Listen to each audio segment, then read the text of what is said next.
Hey buddy, so we are about to drive through a scenic route near Morrison, Colorado. Technically we're in Morrison, Colorado, right near Red Rock. So we're going to show you guys a drive scenic route. There's several stops along the way. We'll probably get out on a couple of them. It's really windy today. It's supposed to be up to 50 miles an hour. Yeah, it's with wind here all in Colorado. weekend. We have a warning for extreme winds and stuff, so Yes. We're not able to get out and do a hike this weekend, so we thought we'd do something a little bit different, but still fun for some great views. Hopefully, we've never done this before, so something completely new. So we'll go ahead and get started, and along the way we'll kind of tell you guys what points we're at, where we're at along the loop. So let's begin.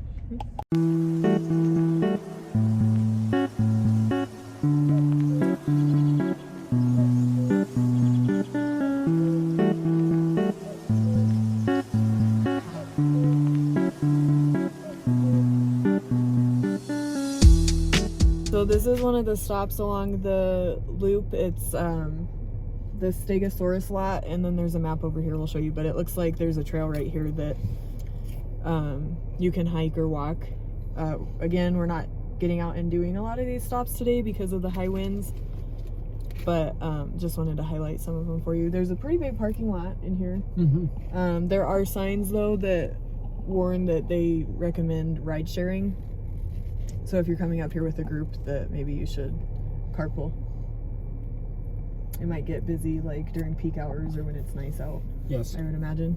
It's right off the highway. Right there. It's I-70. So it's a pretty accessible area.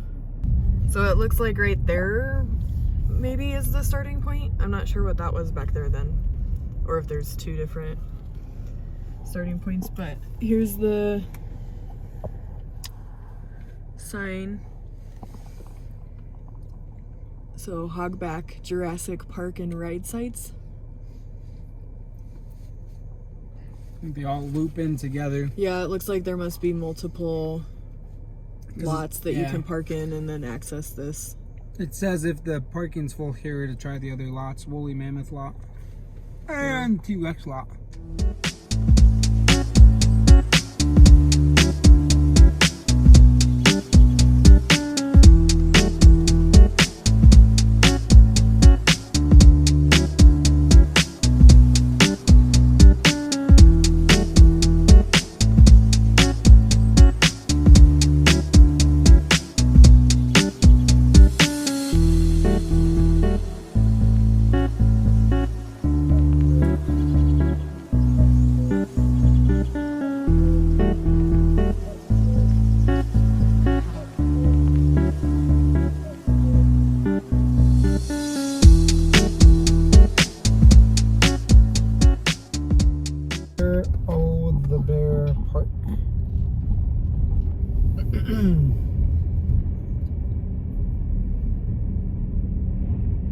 This is dog friendly, but and open daily, it looked like.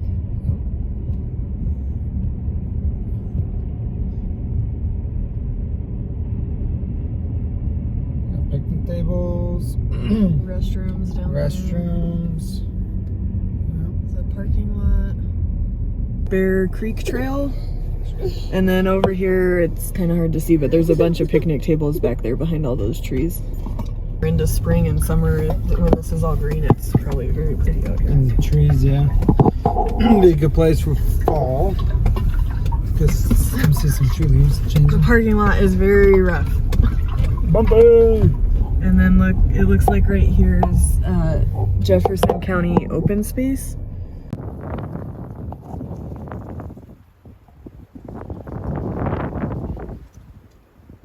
Alright. Try and talk over the wind. So this is the whole Lariat Bear Park. Right there. Zoom out a little bit.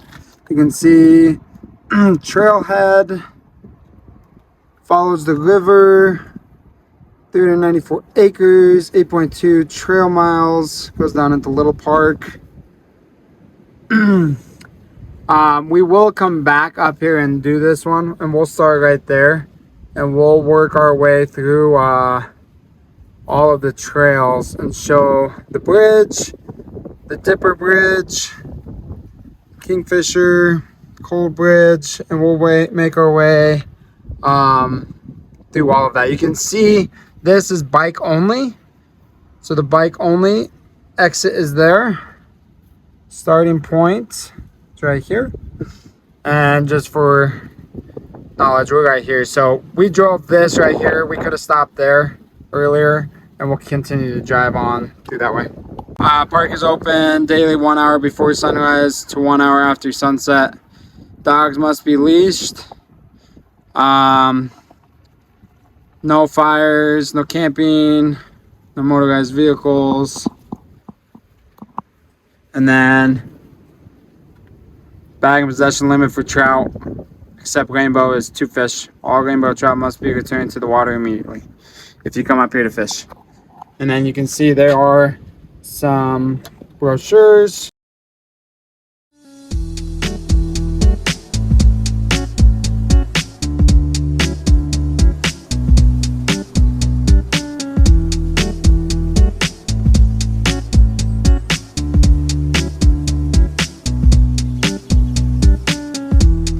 This is one of the areas you can pull off along the loop right next to the river.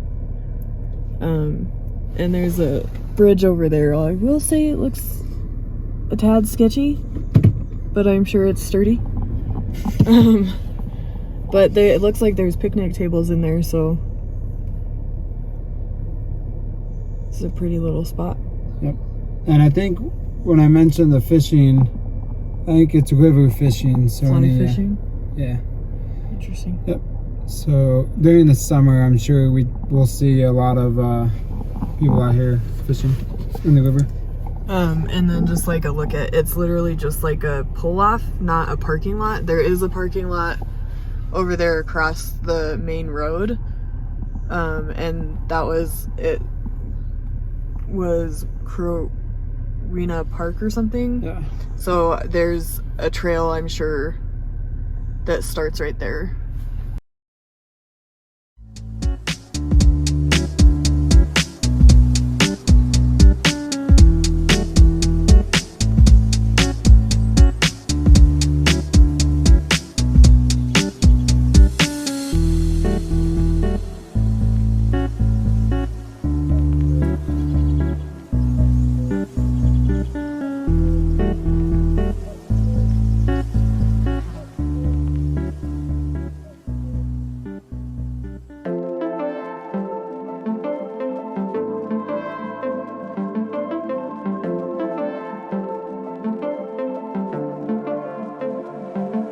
Down there is the lake house, and this is Evergreen Lake right here.